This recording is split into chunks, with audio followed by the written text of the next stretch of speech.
JNR టీవీకి స్వాగతం. వరంగల్ జిల్లా నర్సంపేట నియోజకవర్గంలో గల రైతు మార్కెట్లో రైతులు అనేక రకంగా ఇబ్బందులు పడుతున్నామని నర్సంపేట నియోజకవర్గం మాజీ శాసనసభ్యులు పెద్ది సుదర్శన్ రెడ్డి గారికి రైతులు తమ బాధలను వారికి జరుగుతున్న నష్టాలను వెల్లబుచ్చుకున్నారు. దానికి Peddi Sudarshan Reddy BRS working president Kalvakuntla Taraka Rama Rao గారికి తెలియజేశారు. అందుకు గాను కేటీఆర్ నర్సంపేట రైతు మార్కెట్ కు వచ్చి రైతుల బాధలు, వారి ఆవేదనలు, జరుగుతున్న నష్టాలను తెలుసుకున్నారు. కేంద్రంలో జరుగుతున్న మక్కల కొనుగోలు ప్రక్రియ, రైతులకు కల్పిస్తున్న కనీస వసతులపై అధికారులను అడిగి తెలుసుకున్నారు. ఇక్కడ జాప్యం జరగకుండా, రైతులకు ఇబ్బందులు కలగకుండా పారదర్శకంగా కొనుగోలు ప్రక్రియ పూర్తి చేయాలని అధికారులను సూచించారు.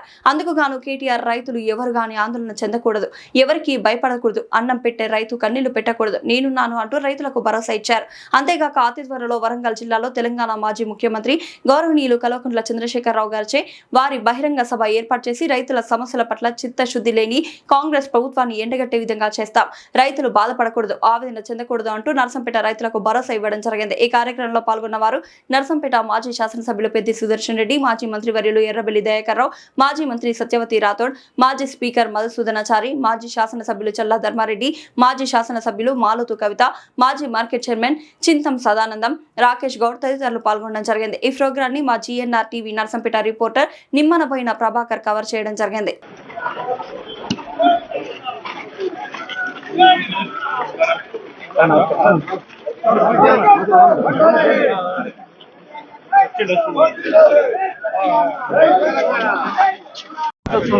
మళ్ళీ ఇంకా సాయంత్రం పూట వాళ్ళు ఏం చేస్తారు సార్? 24 క్వింటాల వరకే కొంటున్నారు.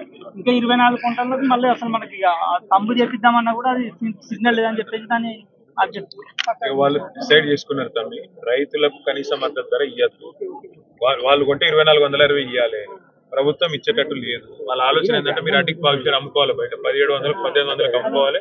ఆ దళారులతో మాట్లాడుకొని ఇక్కడ ఉండే ఎమ్మెల్యేలు, ఇక్కడ ఉండే మంత్రులు వాళ్ళే చెప్తారు సాయంత్రం పూట వాళ్ళకి వేరే వాళ్ళ పేరు మీద పెడదామన్నా కూడా చెట్ల కింద మొత్తం ప్రైవేట్ ట్రేడర్స్ ఓపెన్ ప్లేస్ లో మొత్తం రైతులు ఎండలో మాడుతూ నెల 10 నుంచి వెయిట్ చేస్తున్నారు. 620 టోకెన్స్ ఇచ్చి 620 కుప్పలు ఇప్పుడు స్టాక్ ఉన్నాయి. ఇప్పటి వరకు 150 160 నడుస్తాం, సీరియల్ నడుస్తాం. పంటలకు సంబంధించి 500 మంది కావాలి. గోదాముల కాడికి పోవాలంటే ట్రాన్స్పోర్ట్ రైతే భరించి గోదాం దగ్గర పోతే గోదాం స్పేస్ ఉందో కూడా ఎంత ఉందో కూడా తెలియని సన్యాసులు అక్కడికి పంపడం ద్వారా ఏమవుతుందంటే 10 రోజులు 12 రోజులు వెయిటింగ్ అవుతుంది. గుల్లాపాడు అనే గ్రామం 40 మండలం గోదాం స్పేస్ స్వయంగా విజిట్ చేశాను, ఎవరు పడుచుకోవట్లేదు. కలెక్టర్ గారు చెప్పినాం, స్థానిక ఎమ్మెల్యే గారికి అనేక మంత్రులు చెప్పినాం, ఎవరు పడుచుకోవట్లేదు. అసలు ఫోన్లు కూడా ఎవరైతే పరిస్థితులు అధికారులు అయితే కాబట్టి మేమే అందరం కలిసి టీమ్ తయారై మనం కోఆర్డినేట్ చేద్దాం. వెహికల్స్ అవన్నీ ఇబ్బంది అవుతుందని చెప్పి మేమే అక్కడ పోయి భోజనాలు పెట్టన్నా రైతులు కాపాడుకుందాం అని చెప్పి ఎండలు కదా అని చెప్పి మేము గుల్లాపాడు గోదాం దగ్గర పోయి అక్కడ చూస్తే ఆడ స్పేస్ ఉన్నది 25,000 బస్తాల స్పేసే ఉన్నది. ఆడ 1,10,000 బస్తాల సామర్థ్యం గలటువంటి వాహనాలు లోడ్ అయి ఆడ వెయిటింగ్ లో ఉన్నాయి. 200 వెహికల్ వెయిటింగ్ లో ఉన్నాయి. వెయిటింగ్ లో ఉండబట్టి 1 వీక్ దాటిందన్న. ఎందుకు వెయిటింగ్ లో ఉన్నది? స్పేసే లేదు కదా. ఎంత స్పేస్ ఉంది? అప్పుడు మనం కట్టించిన గోదాం స్పేస్ 25,000 బస్తాలు పడతాయి అని చెప్పి వాళ్ళు అమాలి పెద్దలు ఇన్ఛార్జ్ చెప్పారు. మరి ఎన్ని ఉన్నాయంటే 1,10,000. మరి 1 వీక్ నుంచి బుద్ధి లేని వాళ్ళు ఎందుకు పంపించిండ్రు? రైతులు మళ్ళా రైతులు అరగోసపేట కాకుండా వెయిటింగ్ ఛార్జ్ ట్రాక్టర్కు 2,000, డీసీఎం 3,000 పర్ డే రైతులు. అసలు కాంటా అయిన తర్వాత వీళ్ళకు చిట్టిస్తారు. ఇచ్చిన తర్వాత రైతుకి ఏం సంబంధము? రైతులు నెల రోజుల బట్టి కాంటా అయిన వాళ్ళు కూడా ఇక్కడ అవి లారీలు ఎత్తదాకా మీరు ఇక్కడ ఉండాలంటారు సార్. లారీలు లారీలు ఇక్కడ ఉండి గేటు దాటదాకా మీద బాధ్యత. సంచులు మీరే కొనుక్కోవాలి, మీరే తెచ్చుకోవాలి, మంచిలు మీరే తెచ్చుకోవాలి, మొత్తం వెయిటింగ్ ఛార్జీలు మీరే, ట్రాక్టర్ కిరాయి మీదే, మొత్తం మీరు చేసి గేటు దాటదాకా మా బాధ్యత. ఒకవేళ వారు వస్తే బట్టలు దొరికితే మళ్ళీ మా బాధ్యత. మళ్ళీ కమిషన్ ఇవ్వాలి సార్ వాళ్ళకి.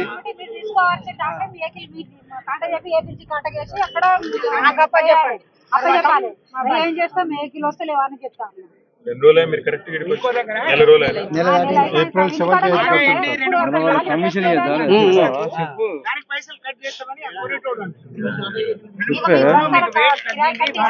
అట్టనే కొనుక్కొని రైతులు ఇబ్బంది పడకూడదు. మీకు ఒకటే చెప్తానికి వచ్చినమ్మా, మీ తరఫున మేము కొట్లాడతాం. మేము వరంగల్ పెద్ద గడబడి పెట్టినాం. ప్రభుత్వానికి ఏంటంటే మేము సురుకులు అంటిస్తే తప్ప వాళ్ళు కదులుతలేరు. మీరు ధైర్యంగా ఉండు. కేసీఆర్ సార్ పంపించిండు, మాకేం చెప్పిండంటే బాగా గడబడి చేయాలి.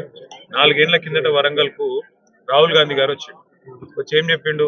ప్రతి పంటకు బోనస్ ఇస్తా, అందరికి 15,000 రైతు బంధు ఇస్తా, 2 లక్షలు రుణం మాఫీ చేస్తా, కౌలు రైతులకు ఇస్తా పైసలు, ఇన్ని కథలు చెప్పి రేపు 4 ఏళ్ళు నిండుతుంది కరెక్ట్ గా ఆయన చెప్పిన కథలన్నీ. అందుకే రేపు నిలదీస్తానికి ప్రభుత్వాన్ని గల్లబెట్టడానికి వచ్చినాం. మీరు ధైర్యంగా ఉండరు, అంతే ధైర్యంగా ఉండరు. మీకోసం మేము కొట్లాడతాం. ఇప్పుడు ఏం ఎలక్షన్లు లేవు, ఇంకో 3 ఏళ్ళకు ఉన్నది ఎలక్షన్. మాకు ఇప్పుడు ఏం తొందర లేదు. మీరు కూడా కాకపోతే గట్టిగా ఉండరు. ఎవరైనా అధికారం ఇచ్చినా, అది కాంగ్రెస్ పార్టీ వచ్చినా అడుగురి, ఏమైరాబాయ్ మరి ఇన్ని మాటలు చెప్తారు, ఏం సంగతి, కనీసం కొంటను కూడా కొంటలేరు, ఇట్లా అయితే ఎట్లా అని చెప్పి గట్టిగా అడుగురి, అంతే. అర్థమైందా? ధైర్యంగా ఉండండి, బేజారు.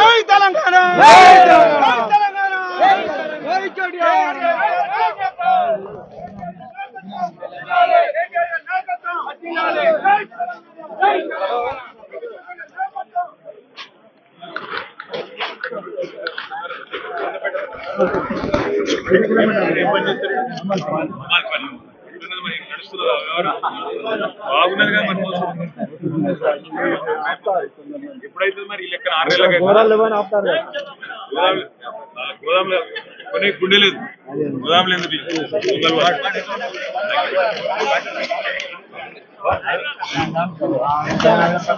రైతుల పరిస్థితి దయనీయంగా ఉన్నది. మీరు రావాలి తప్పకుండా. వచ్చిన తర్వాత ఇక్కడ ఉండే స్థానిక రైతులతో మాట్లాడితే నిజంగా కూడా కళ్ళల్లో నీళ్లు తిరిగే విధంగా ఇవాళ రాష్ట్రంలో రైతుల పరిస్థితి.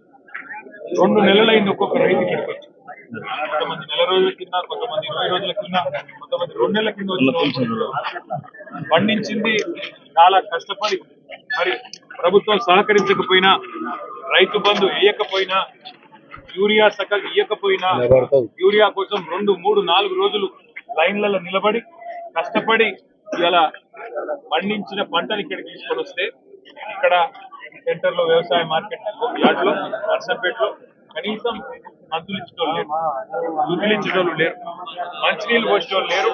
ఎప్పుడు మరి మీ టోకెన్ వస్తుంది, ఎప్పుడు మేము చూపుతాము, ఎప్పుడు తరలిస్తాము, ఎప్పుడు మేము ధాన్యం తీసుకుంటామని చెప్పేవాడు. ఇంకా ఎంత ఘోరం అంటే బయట మొత్తం ట్రాక్టర్లు, లారీలన్నీ వెయిటింగ్ లో ఉన్నాయి. ఆ వెయిటింగ్ ఛార్జీలు కూడా రైతులే కట్టుకోవాలి, మేము కట్టము, మేము చూడము. అది 20 రోజులైనా 30 రోజులైనా అది మీ బాధ్యత. మేము జోకేదాకా, మేము కొనేదాకా, మీకు టోకెన్ ఇచ్చేదాకా మేము పట్టించుకోమనే పరిస్థితి. వాన పడితే, అకాల వర్షం వస్తే ఊజు బట్టి మరి మొత్తం ధాన్యం అంతా నాశనం అయిపోయే పరిస్థితి. ఒక దయనీయమైన, చాలా హృదయ విదారకమైన పరిస్థితిలో ఇవాళ రాష్ట్రంలోని రైతులు ఉన్నారు. నేను ఇవాళ ఉదయం నుంచి ఇప్పటి వరకు జనగామ నియోజకవర్గంలోని యశ్వంతపూర్లో, పరకాల నియోజకవర్గంలోని ఊకల్లో, అదేవిధంగా ఇక్కడ నర్సంపేట మార్కెట్ యార్డ్ లో అందరూ మొక్కజొన్న రైతులతో మాట్లాడారు. వాళ్ళందరూ చెప్తున్నది ఒకటే ఒక మాట, ప్రభుత్వమే కొంటే 2,400 రూపాయలు వస్తుందని చెప్పి మేము ఇక్కడికి వచ్చినాం. బయట 1,800, 1,700 కొనే పరిస్థితి ఉన్నది. కానీ దాంతో మాకు లాభం రాదు, కొంత ఒక 400, 600 రూపాయలు ఎక్కువ వస్తుంది క్వింటాల్కి అని చెప్పి ఇక్కడికి వచ్చినాం. కానీ మమ్మల్ని పట్టించుకుంటున్న లేరు అని చెప్తున్నారు. ఇవాళ వాస్తవానికి ఈ పరిస్థితి రావడానికి ఒకటే కారణం, సివిల్ సప్లైస్ కార్పొరేషన్ లో రేవంత్ రెడ్డి ప్రభుత్వం చేసిన కుంభకోణం వల్ల, రేవంత్ రెడ్డి ప్రభుత్వం చేసిన అవినీతి వల్ల ఇలా సివిల్ సప్లైస్ కార్పొరేషన్ కు రూపాయి అప్పు పుడతలేదు. మార్కెట్ 1,06,000 కోట్ల అప్పు సివిల్ సప్లైస్ కార్పొరేషన్ నెత్తి మీద పెట్టింది రేవంత్ రెడ్డి ప్రభుత్వం. ఆ కార్పొరేషన్ ని కుంభకోణాల్లో ముంచేసింది. దానివల్ల కార్పొరేషన్ కు ఒక పైస వస్తలేదు. మరి ఆ కార్పొరేషన్ పైసలు వస్తలేవు. సివిల్ సప్లైస్ వాళ్ళు వడ్లు కొనాలి, మార్కెట్ వాళ్ళు మక్కలు కొనాలి. ఇలా రేవంత్ రెడ్డి ప్రభుత్వం చాలా తెలివిగా ఏం చేస్తున్నదంటే, సివిల్ సప్లైస్ కార్పొరేషన్ కు పైసా ఉడతలేదు కాబట్టి మార్కెట్ ద్వారా 22,700 కోట్ల అప్పు తీసుకొని, ఆ అప్పును మక్కలకు ఇవ్వకుండా ఆ పైసలు మొత్తం ఇవాళ వడ్ల కొనుగోలుకు మళ్లించే ప్రయత్నం చేస్తా ఉన్నారు. దానివల్ల ఇవాళ 4 రోజుల కింద తెచ్చిన ధాన్యం 15 రోజుల కింద జోకి కొన్నా రూపాయి ఇంతవరకు పడలేదు, అర పైసా కూడా ప్రభుత్వం ఇవ్వట్లేదు. అంటే కుంభకోణాల్లో కూరుకుపోయిన ప్రభుత్వానికి ఇవాళ ఉన్న పరిస్థితి ఏంటి అంటే, మార్కెట్ లో అప్పు పుట్టదు, కనీసం ధాన్యం కొనే తెలివి లేదు. అటు వరి ధాన్యం కానీ, ఇటు మక్కలు కానీ కొనే తెలివి లేదు. వాళ్ళ రాష్ట్ర ప్రభుత్వాన్ని మేము పూర్తిగా అడుగుతున్నాం, రేపటితో సరిగ్గా 4 ఏళ్లు రాహుల్ గాంధీ గారు ఇదే వరంగల్ జిల్లాకు వచ్చి ఆర్ట్స్ కాలేజీల మీటింగ్ పెట్టి ఆ రోజు 34 హామీలు ఇచ్చిండు ఈ రాష్ట్రంలోని రైతులకు. 15,000 రైతు భరోసా ఇస్తామని, భూ యజమానులకే కాదు కౌలు రైతులకు రైతు భరోసా ఇస్తామని, ధాన్యం కొనుగోలు అద్భుతంగా చేస్తామని, కనీస మద్దతు ధర కాదు ప్రతి పంటకు 500 బోనస్ ఇస్తాను. మక్కలకు 500, పత్తికి 500, వడ్లకు 500, ఇంకా అన్ని పంటలకు 500 బోనస్ అని చెప్పి బోగస్ మాటలు ఇన్ని చెప్పినారు. చెప్పడంతో పాటు 2 లక్షల రుణం ఒకటేసారి మాఫీ చేస్తామని చెప్పినారు. ఒక్క హామీ నెరవేర్చిండ్రా? 4 ఏళ్ల కింద రాహుల్ గాంధీ చెప్పిన మాటలో ఒక్కటన్నా నిజమైందా? దయచేసి ఈ ప్రభుత్వం చెప్పాలని చెప్పి నేను కోరుతా ఉన్నాను. కనీసం యూరియా ఇచ్చే ముఖం లేదు మీకు. యూరియాను కూడా కేసీఆర్ గారి నాయకత్వంలో ప్రభుత్వం ఉన్నప్పుడు ఆ రోజు ఒక ఫోన్ కొడితే, ఒక ఆటో సోదరుడికి ఒక ఫోన్ కొడితే పొలం కాడికి యూరియా బస్తాలు వచ్చేది. ఇలా పరిస్థితి నుంచి యూరియా కోసం 3-4 రోజులు చెప్పులు లైన్లో పెట్టి బోదిన రోజులు, మళ్ళా అక్కడికి ఇవాళ మార్కెట్ యార్డ్కి వచ్చి 1-2 నెలలు పడిగాపులు కాసే పరిస్థితిలో ఈ రాష్ట్రంలో ఒక దయనీయమైన ఉదయ విధారకమైన పరిస్థితిలో రైతున్నారు. వాళ్ళ కళ్ళలో కన్నీళ్లు కూడా ఇంకిపోయిన పరిస్థితి ఇలా కనబడతా ఉంది. అందుకే రాష్ట్ర ప్రభుత్వాన్ని మేము చెప్పేది ఒకటి, ఎద్దేడ్చిన వ్యవసాయం బాగుపడది, రైతేడ్చిన రాజ్యం బాగుంటది. ఇకనైనా సిగ్గు తెచ్చుకోండి రేవంత్ రెడ్డి గారు. బ్రోకర్ పనులు బంద్ చేసి ఎంతసేపు భూములు ఎట్లా అమ్ముదాం, పైసలు ఎట్లా దొబ్బుదాం, కమిషన్లు ఎట్లా తీసుకుందాం, ఢిల్లీకి మూటలు ఎట్లా పంపుదాం, కుర్చీలు ఎట్లా కాపాడుకుందాం, అది కాదు నువ్వు చేయాల్సిన పని. ఇవాళ నువ్వు రాష్ట్రానికి ముఖ్యమంత్రి. 70 లక్షల మంది రైతులు నీ దిక్కు చూస్తున్నారు. రైతు బంధు అయ్యవు. నాట్లప్పుడు పడాల్సిన రైతు బంధు ఇవాళ పంట కోతకొచ్చి పంట కుప్పలు వెత్తి ఇవాళ మార్కెట్ యార్డ్లోకి వచ్చినా రైతు బంధు వేసే తెలివి లేదు నీకు. మొత్తం నీ దృష్టి అంతా పైసల సంపాదన మీద, బ్రోకర్ పనుల మీద తప్ప ఇంకోటి లేదు. సిగ్గు తెచ్చుకో. రైతుల తరపున నిలబడు. నువ్వు రైతు బిడ్డనని చెప్పుకుంటావు, రైతుల తరపున నిలబడు. మొత్తం ధాన్యం కొను. నువ్వు కొనకపోతే నిన్ను విడిచిపెట్టవు. ఎక్కడికక్కడ ప్రతి మార్కెట్ యార్డు ముందు, ప్రతి కొనుగోలు కేంద్రం దగ్గర, ప్రతి ఊర్లో మేము రోడ్ ఎక్కుతాం. ఎక్కడికక్కడ అష్ట దిగ్బంధం చేస్తాం. నీ ప్రభుత్వం దిగి వచ్చేదాకా, ఆఖరి గింజ కొనేదాకా, అది తడిసిన ధాన్యమైనా ఊజుబట్టిన ధాన్యమైనా నీ వల్ల, నీ తప్పు వల్ల, నీ ప్రభుత్వ నిర్వాహకం వల్ల జరుగుతా ఉన్నది. లేదా ఎప్పటికప్పుడు వచ్చింది కొంటే బాధనే లేదు. కేసీఆర్ గారు పెట్టినట్టు 7,000 కొనుగోలు కేంద్రాలు పెట్టి బ్రహ్మాండంగా ఎక్కడికక్కడ ఏ ఊరికి ఆ ఊరు కొంటే అయ్యేపోతుండే ఈ పార్టీ. కానీ నీ తెలివి తక్కువతనం వల్ల, నీ ప్రభుత్వానికి ప్రణాళిక లేకపోవడం వల్ల, అవినీతి కుంభకోణంలో సివిల్ సప్లైస్ మరి కార్పొరేషన్ ముంచడం వల్ల ఇవాళ కనీసం మార్కెట్లోనికి పరపతి లేకుండా పోయింది. మా నాయకుడు సివిల్ సప్లైస్ కార్పొరేషన్ మాజీ అధ్యక్షుడు పెద్ది సుదర్శన్ రెడ్డి గారు 1.5 సంవత్సరాల నుంచి కొట్లాడుతున్నారు. ఈ కుంభకోణంలో రాష్ట్రంలో ఉన్న ముఖ్యమంత్రి, సివిల్ సప్లైస్ మంత్రి వీళ్ళిద్దరి మీద విచారణ చేయాలని చెప్పి ఈడీ, సిబిఐ దాకా పోయింది. మరి నేను అడుగుతా ఉన్న భారతీయ జనతా పార్టీ పెద్ద పెద్ద మాటలు చెప్తారు కదా, ఎవడు కాపాడుతున్నాడు రేవంత్ రెడ్డిని? చేయండి సిబిఐ ఎంక్వైరీ. సివిల్ సప్లైస్ కుంభకోణం మీద వెంటనే సిబిఐ ఎంక్వైరీ చేయండి, ఈడీ ఎంక్వైరీ చేయండి. దొంగలు దొరుకుతారు. మొత్తం ఆధారాలతో సహా మేము ఇచ్చినాం మీకు. ఆఫీస్, ఈడీ ఆఫీస్ పోయి హైదరాబాద్ లో ఇదే సుదర్శన్ రెడ్డి గారు పోయి ఇచ్చినారు. మళ్ళా కావాలంటే మళ్ళీ ఇస్తాం. ఒకవేళ నిజంగానే కాంగ్రెస్ బీజేపీ బాయి కాకపోతే, కాంగ్రెస్ వాళ్ళని బీజేపీ వాళ్ళు కాపాడుతున్న మాట నిజం కాకపోతే, మీకు ఈషన్ మాత్రమైన రైతుల మీద ప్రేమ ఉంటే వెంటనే సివిల్ సప్లైస్ కుంభకోణం మీద విచారణ చేయాలని చెప్పి కూడా మేము డిమాండ్ చేస్తున్నాం. ఒక్క మాట మాత్రం నేను పక్కా చెప్తున్నా, వాళ్ళ రాష్ట్రంలో ప్రతి రైతు అంటున్న మాట, ఈ రాబందు ప్రభుత్వం పోవాలి, మళ్ళా రైతు బంధు కేసీఆర్ రావాలి. అప్పుడే మరి కూడా మేము చేసే విజ్ఞప్తి ఒకటి, మీరు బేజారు కాకుండా మీకోసం మమ్మల్ని కేసీఆర్ సారియాలు అన్ని మార్కెట్ యార్డ్లు తిరగండి, అన్ని కొనుగోలు కేంద్రాలకు పోండి, మమ్మల్ని పంపించండి. మేము రాష్ట్రం అంతా తిరుగుతాం, మీకు అండగా నిలబడతాం. ఎవ్వరు బేజారు కావద్దు, ఎవరు ధైర్యం కోల్పోవద్దు. గల్లా బట్టి ప్రభుత్వాన్ని బజార్ల గుంజైనా సరే మీ తరఫున మేం కొట్లాడతాం.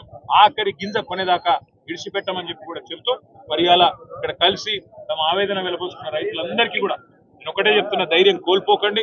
ఎవ్వరు పొరపాటు మీరు దయచేసి చేయకూడని పనులు చేసి మీ కుటుంబాలను కష్టంలో పెట్టద్దని చెప్పి కూడా కోరుతూ, మీరు సహకరిస్తున్న మీడియాకు రైతుల వ్యధను, బాధను ప్రజల దృష్టికి తీసుకొస్తున్న, ప్రభుత్వ దృష్టికి తీసుకొస్తున్న మీడియా కూడా ప్రత్యేకంగా నమస్కారాలు, ప్రత్యేకంగా ధన్యవాదాలు.